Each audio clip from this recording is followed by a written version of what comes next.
Dans Sporty News aujourd'hui, Bob Sinclair, fan inconditionnel de Roger Federer, le nouveau maillot de Liverpool dévoilé, les déboires de Cristiano Ronaldo, Joey Barton impliqué dans une nouvelle bagarre, Schumacher et Rosberg encouragent la Mannschaft. Roger Federer est un immense champion, peut-être le plus grand de l'histoire du tennis. Le Suisse compte des millions de fans dans le monde et parmi eux, il y a le célèbre DJ français Bob Sinclair. Je suis vraiment fou de Roger Federer, tu vois. Bon, c'est facile de dire parce qu'il a tellement gagné, mais l'élégance, tu vois, il était là aujourd'hui, tu vois, la disponibilité.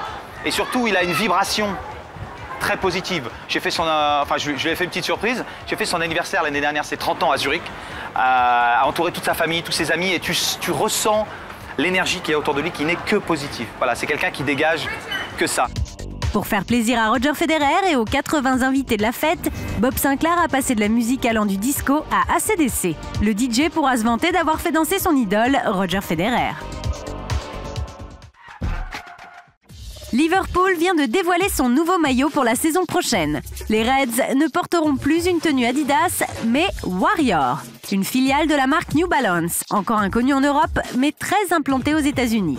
Ce nouveau contrat va rapporter gros à Liverpool, 180 millions d'euros sur 6 ans, soit 30 millions par an, c'est 2 fois plus que ce que le club touchait avec Adidas. Il s'agit du deuxième plus gros contrat de sponsoring maillot au monde, derrière le FC Barcelone et Nike.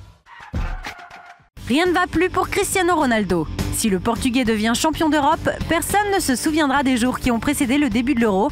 Mais pour l'heure, Ronaldo enchaîne les déboires. On vous parlait récemment de cette échauffourée à laquelle Cristiano Ronaldo aurait pris part dans une boîte de nuit à Lisbonne fin mai. L'attaquant portugais aurait dragué une jeune femme et déclenché la colère de son petit copain. Comme on pouvait s'en douter, sa petite amie Irina Shayk lui demande aujourd'hui des comptes sur cette affaire. Mais ce n'est pas tout. Début juin, une autre affaire a perturbé la préparation du Ballon d'Or 2008. Cristiano Ronaldo a été pointé du doigt, chez lui, au Portugal, pour avoir refusé de signer un autographe à une jeune fille de 10 ans parce qu'elle portait le maillot du FC Barcelone. Un manque de maturité et d'humilité qui a choqué tout le pays. Sale période donc pour le génie portugais qui a désormais l'occasion de faire oublier toutes ses aventures en Ukraine et en Pologne. Mais sera-t-il capable de faire abstraction de ses déboires et de porter son équipe jusqu'au titre? Réponse prochainement. Du foot au slam, il n'y a qu'un pas. Un pas qui est prêt à franchir Tony Vérel.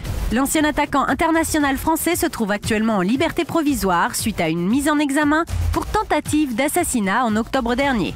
Tony Vérel a été emprisonné pendant une période de 5 mois suite à cette affaire.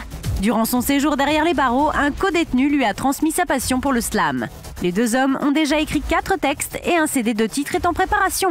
On est impatient d'écouter le résultat.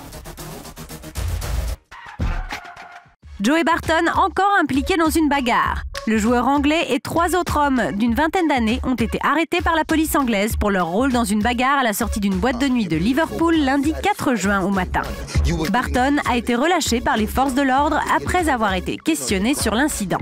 Sa version des faits, on la connaît déjà puisque le joueur très actif sur les réseaux sociaux a tweeté « Je me suis pris une bonne poire par surprise à l'arrière de la tête. Je ne suis pas blessé contrairement à ce qui a été rapporté. J'ai juste un petit bleu à l'arrière du crâne. J'ai connu pire, la vie continue. Merci de vous être inquiété, passez une bonne journée. » Ce nouvel incident pourrait précipiter son départ des Queen's Park Rangers.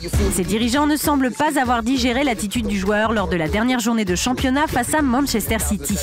Barton avait été expulsé après s'être battu avec pas moins de 3 joueurs adverses. Le bad boy du foot anglais a écopé de 12 matchs de suspension en championnat anglais pour son attitude. Michael Schumacher et Nico Rosberg, supporters numéro 1 de l'Allemagne. Les deux pilotes allemands ont rendu visite aux footballeurs de l'équipe d'Allemagne il y a quelques jours dans le sud de la France, où la Mannschaft se trouvait en stage de préparation à l'Euro 2012. L'opération était organisée par Mercedes et finalement tout le monde y a trouvé son compte. Schumi, heureux comme un enfant, a longuement jonglé avec les joueurs, plaisanté avec le sélectionneur Joachim Löw avant de poser avec tout ce beau monde. Les footballeurs de leur côté ont eu la chance de faire un petit tour en voiture avec Schumacher et Rosberg pour pilote. Une petite montée d'adrénaline plutôt bienvenue avant le grand rendez-vous européen. La pression sera énorme sur leurs épaules. Les Allemands sont annoncés grands favoris de la compétition avec l'Espagne.